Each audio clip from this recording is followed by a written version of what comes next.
नमस्कार दर्शकों, आज हम आपको लेकर चलेंगे 511 वर्ष पूर्व की उस ऐतिहासिक घटना की ओर जिसके रहस्य से पर्दा संत रामपाल जी महाराज ने उठाया। और इस घटना का संबंध एक ऐसे महापुरुष से है जिसे कोई संत तो कोई कवि तो कोई भगवान मानता है, जिनका नाम है कबीर साहब जी।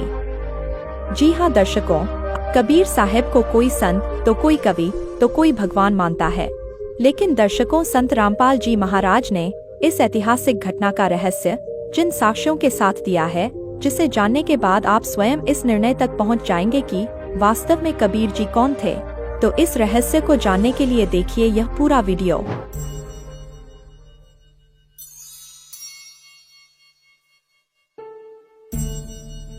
कबीरा कबीरा है कबीरा कबीरा है कबीरा कबीरा है कबीरा कबीरा है कबीरा कबीरा है कबीरा।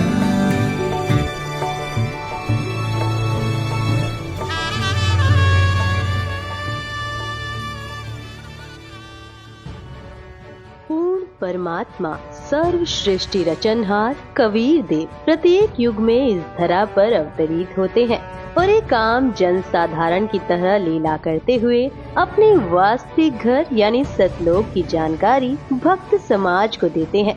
लेकिन उस समय अधिकांश लोग परमेश्वर की पहचान नहीं कर पाते। लगभग 625 वर्ष पूर्व पूरी सृष्टि को बुनने वाले कबीर साहिब जी काशी नगर की जुलाहा बस्ती में एक टूटी सी झोपड़ी में 120 वर्ष तक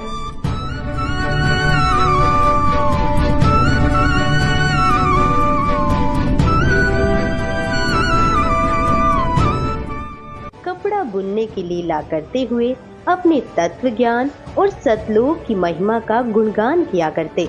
उन्होंने समाज में फैले पाखंडवाद को समाप्त किया और भक्तों को एक सच्ची भक्ति का मार्ग दिखाया। इस भक्ति के फल स्वरूप लोगों को परमात्मा का वास्तविक लाभ मिलने लगा। इससे प्रभावित होकर उस समय के हिंदू और मुस्लिम दोनों धर्मों के 64 लाख श्रद्धालु कबीर परमेश्वर जी के शिष्य बन गए। वहीं दूसरी तरफ कबीर परमेश्वर जी को एक आम भक्त संत व गरीब जुलाहा समझ उस समय के मुल्ला काजी पंडित और ब्राह्मण कबीर साहिब जी की महिमा चारों ओर फैलते देख ईर्ष्यावश आए दिन उन पर जुल्म करने की अस्थायी कोशिश करते ही रहते थे। जब सब षड्यंत्र फेल हो गए तो काशी के सभी पंडितों और काजी मुल्लाओं ने सभा करके निर्णय लिया कि कबीर एक निर्धन जुलाहा है। हम इसके नाम से पूरे हिंदुस्तान में चिट्ठी भिजवा देते हैं कि कबीर सेठ पुत्र नीरू जुलाहा कॉलोनी बनारस वाला 3 दिन का भोजन भंडारा करने जा रहा है। सभी अखाड़े वाले बाबा और साधु संत आमंत्रित हैं। साथ में अपने अपने शिष्यों को अवश्य लाएं। तीनों दिन प्रत्येक भोजन के पश्चात सभी साधु संत ब्राह्मण काजी मुल्ला पीर पैगंबर और ओलिया को एक दोहर एक मोहर तथा जो कोई सूखा सीधा यानी आटा मिठाई घी दाल चावल भी लेना चाहे वह भी दिया जाएगा। दोहर एक लोई होती थी जो उस समय की सबसे महंगी और उपयोगी कंबल मानी जाती थी, जिसे अमीर लोग ही ओढ़ते थे। मोहर लगभग 10 ग्राम सोने से बनी होती थी, जिसकी वर्तमान कीमत लगभग 30,000 रुपए है। उस लोहे की कीमत वर्तमान में 10,000 से कम नहीं है। सर्वसम्मति से यह निर्णय लेकर पत्र भिजवा दिए गए और दिन निश्चित कर दिए गए।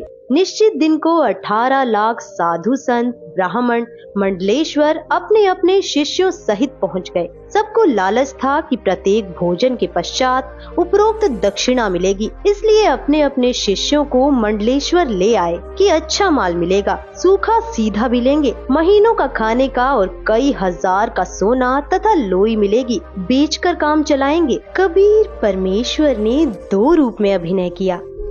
एक रूप में वह अपनी कुटिया में बैठे रहे, दूसरे रूप में अपने सतलोक से 9 लाख बैलों पर थैले रखकर पका हुआ सामान तथा सूखा सामान और दोहर मोहर भर कर ले आए। आया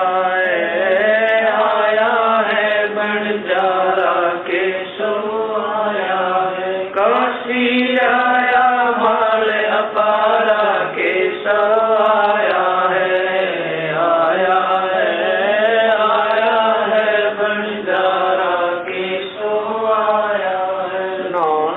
बोडी बड़ी विशंबर 9 लख बोडी बड़ी विशंबर दिया कबीर भंडारा के सो आया है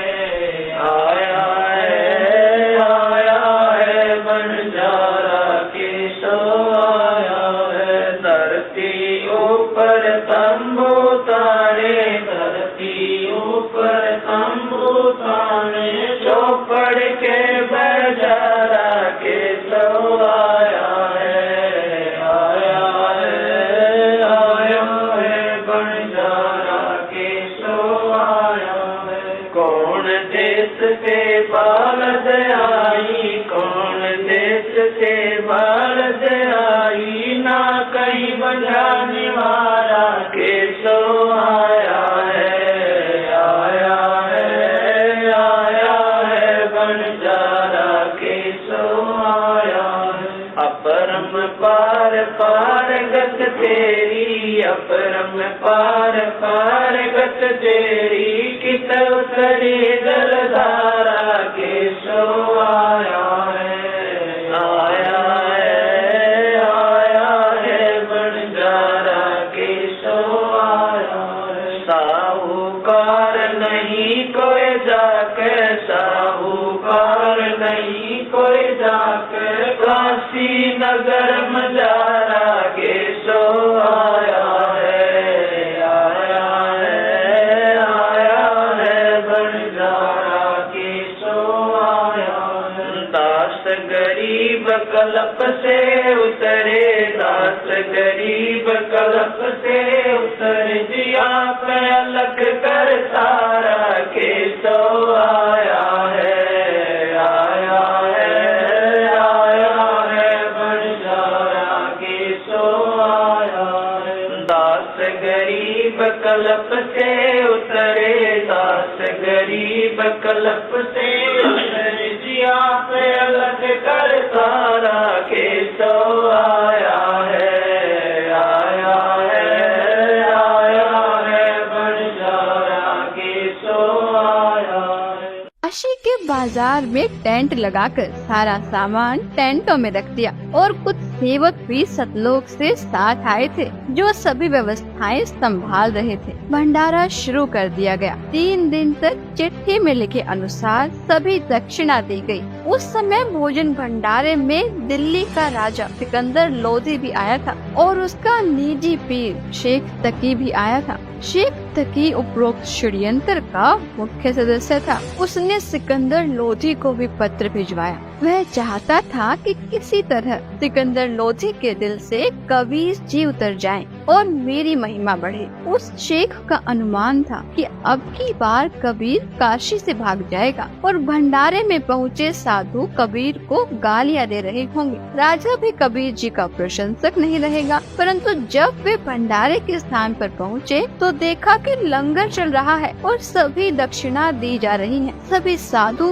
और अन्य व्यक्ति भोजन खाकर दक्षिणा लेकर कबीर सेठ की जय जयकार कर रहे हैं। बादशाह सिकंदर लोधी ने पता किया कि भंडारा करने वाला कहाँ है। बताया गया कि वह सामने वाले बड़े तंबू में है। राजा और शेख तकी उस तंबू में गए और पहले अपना परिचय दिया, फिर उसका परिचय पूछा। तंबू में बैठे सेठ ने परिचय बताया कि मेरा नाम केशव है, मैं बंजारा हूँ। कबीर जी मेरे मित्र हैं। उनका मेरे पास संदेश गया था कि एक छोटा सा भंडारा करना है, कुछ सामान लेकर आना। मेरा भी निमंत्रण भेजा था। राजा सिकंदर लोधी ने पूछा कि कबीर जी क्यों नहीं आए? केशव रूपधारी परमेश्वर ने कहा, मैं जो बैठा हूँ उनका नौकर हूँ, वे मालिक हैं। इच्छा होगी तब आएंगे। उनकी कृपा और आदेश से सब ठीक चल रहा है। आप भी भोजन करें। राजा ने कहा, पहले उस सुभान अल्लाह के दर्शन करूँगा, बाद में भोजन करूँगा। यह कहकर हाथी पर बैठकर राजा सिकंदर कबीर जी की कुटिया पर पहुँचे। साथ में कई अंगरक्षक भी थे। कबीर परमेश्वर जी को संत रविदास जी ने सुबह ही बता दिया था कि हे कबीर जी, आज तो विरोधियों ने बनारस छोड़कर भगाने का कार्य कर दिया है। आपके नाम से झूठे पत्र भेज रखे हैं और ऐसा ऐसा लिखा है। लगभग 18 लाख व्यक्ति साधु संत लंगर खाने पहुंच चुके हैं। कबीर जी ने कहा कि मित्र आजा, बैठ जा, दरवाजा बंद करके साकर लगा ले। आज का दिन बिताकर रात्रि मैं अपने परिवार को लेकर भाग जाऊंगा, कहीं अन्य शहर गांव में निर्वाह कर लूंगा। जब उन्हें कुछ खाने को मिलेगा ही नहीं तो चिल्लाकर गाली गलौज करके चले जाएंगे। हम साकर नहीं खोलेंगे, यदि किवाड़ तोड़ेंगे तो हाथ जोड़ लूंगा कि मेरा सामर्थ्य आपको भंडारा कराने का नहीं है। गलती से पत्र डाले गए, मारो भावे छोड़ो। दोनों संत माला लेकर भक्ति करने लगे। मुँह बोले माता पिता तथा मृतक जीवित किए हुए लड़का तथा लड़की सुबह सैर को गए थे।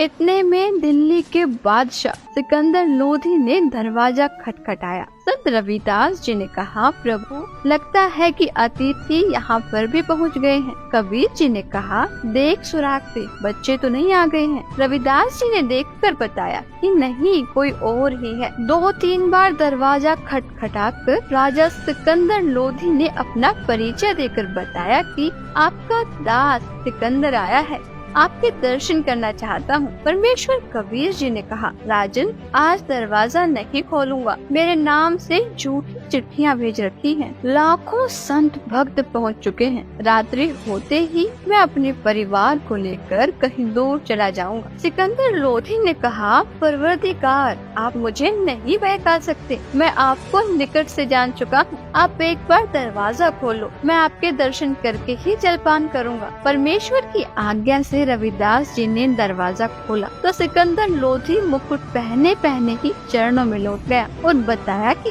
आप अपने आप को छिपा कर बैठे हो। आपने कितना सुंदर भंडारा लगा रखा है। आपका मित्र केशव आपके संदेश को पाकर सर्व सामान लेकर आया है। आपके नाम का अखंड भंडारा चल रहा है। सभी अतिथि आपके दर्शनाभिलाषी हैं। कह रहे हैं कि देखे तो कौन है कबीर सेठ जिसने ऐसे खुले हाथ से लंगर कराया है। मेरी भी प्रार्थना है कि आप एक बार भंडारे में घूमकर सबको दर्शन देकर कृतार्थ करें। तब परमेश्वर कबीर जी उठे और कुटिया से बाहर आए तो आकाश से कबीर जी पर फूलों की वर्षा होने लगी और आकाश से आकर सिर पर सुंदर मुकुट अपने आप पहना गया। तब हाथी पर बैठकर कबीर जी तथा रविदास जी व राजा चले तो सिकंदर लोधी परमेश्वर कबीर जी पर चंवर करने लगे और पीलवान से कहा कि हाथी को भंडारे के साथ लेकर चल। जो भी देखे और पूछे काशी वालों से कि कबीर सेठ कौन सा है, उत्तर मिले कि जिसके सिर पर मोर पंख वाला मुकुट है यह है कबीर सेठ, जिस पर सिकंदर लोधी दिल्ली के बादशाह चंवर कर रहे हैं। सभी एक स्वर में जय बोल रहे थे। जय हो कबीर सेठ की, जैसा लिखा था वैसा ही भंडारा कराया है। ऐसी व्यवस्था कहीं देखी न सुनी। भोजन खाने का स्थान बहुत लंबा चौड़ा था। उसमें घूमकर फिर वहाँ पर आए जहाँ पर केशव टेंट में बैठा था। हाथी से उतरकर कबीर जी तंबू में पहुँचे तो अपने आप एक सुंदर पलंग आ गया। उसके ऊपर एक गद्दा बिछ गया, ऊपर गलीचे बिछ गए जिसके झालरों में हीरे पन्ने लाल लगे थे। टेंट को ऊपर कर दिया गया जो 2 तरफ से बंद था। खाना खाने के पश्चात सब दर्शनार्थ वहां आने लगे। तब परमेश्वर कबीर जी ने उन परमात्मा के लिए घर त्याग कर आश्रमों में रहने वालों तथा अन्य गृहस्थ व्यक्तियों और ब्राह्मणों को आपस में अर्थात केशव तथा कबीर जी ने आध्यात्मिक प्रश्न उत्तर करके सत्य ज्ञान समझाया।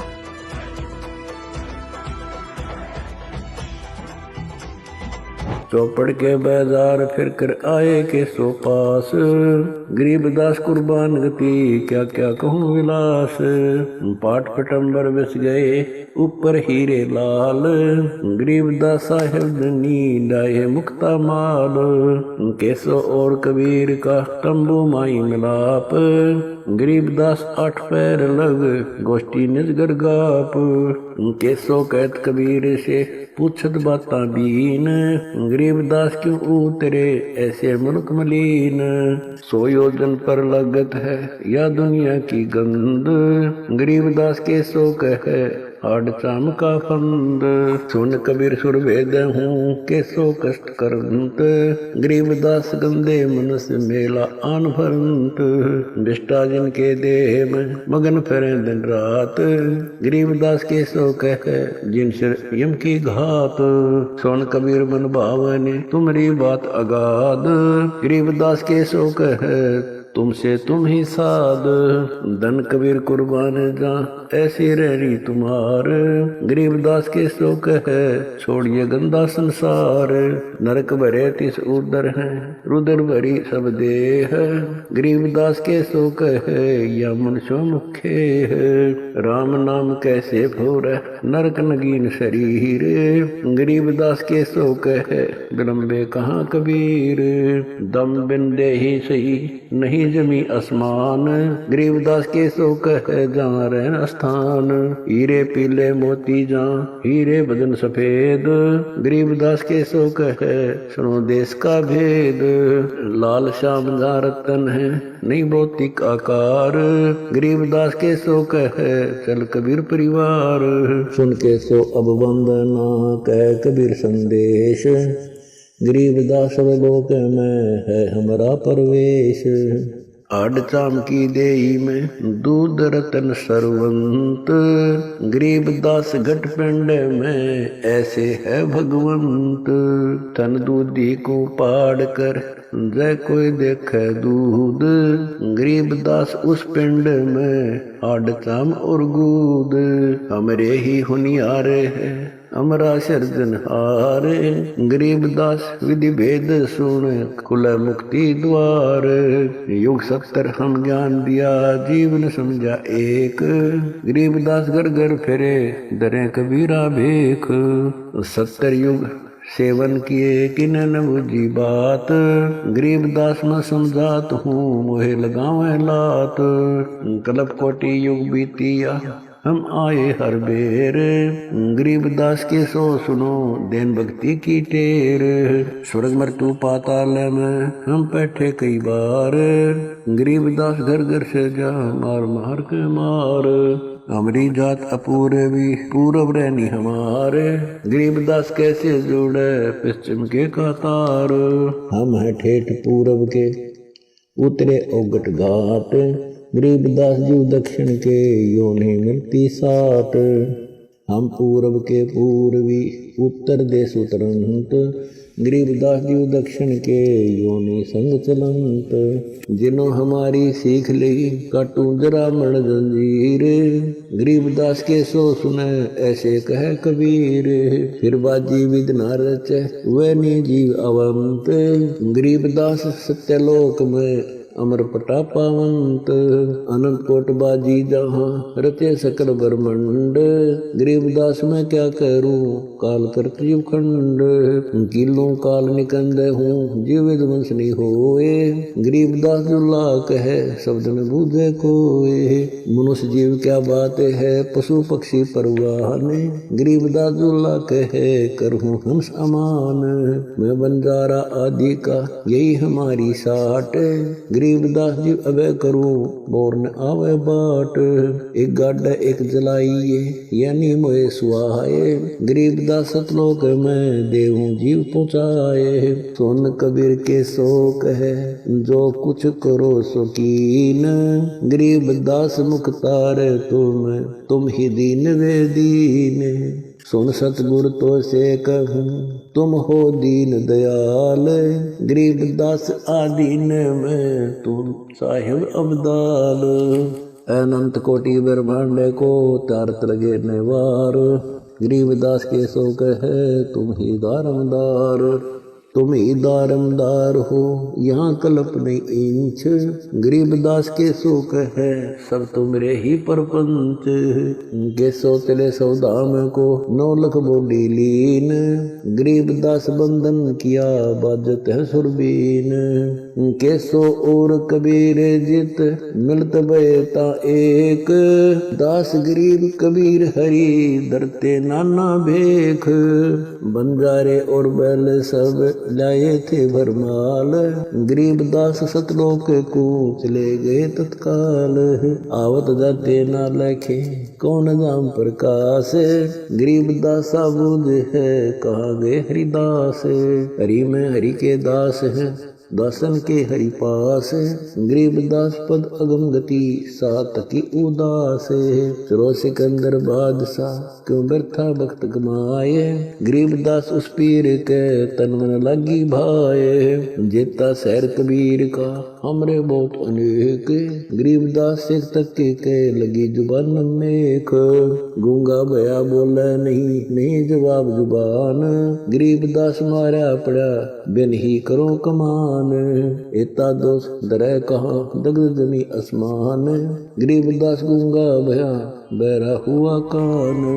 8 पहर यानी 24 घंटे तक सत्संग करके उनका अज्ञान दूर किया। कई लाख साधुओं ने दीक्षा ली और अपना कल्याण कराया। विरोधियों ने तो परमेश्वर का बुरा करने की कोशिश की, परंतु परमात्मा को इकट्ठे करे कराए भक्त मिल गए अपना ज्ञान सुनाने के लिए। उन भक्तों को सतलोक से आया हुआ उत्तम भोजन कराया, जिसके खाने से अच्छे विचार उत्पन्न हुए। उन्होंने परमेश्वर का तत्व ज्ञान समझा, दीक्षा ली तथा कबीर जी ने उन्हें वर्षों का खर्चा भी दक्षिणा रूप में दे दिया। सब भंडारा पूरा करके सर्व सामान समेट कर बैलों पर रखकर जो सेवक आए थे वे चल पड़े। तब सिकंदर लोधी, शेख तकी, कबीर जी, केशव जी तथा राजा के कई अंगरक्षक भी खड़े थे। अंगरक्षक ने आवाज लगाई, बैल धरती से 6 इंच ऊपर चल रहे हैं, पृथ्वी पर पैर नहीं रख रहे। यह लीला देखकर सब हैरान थे।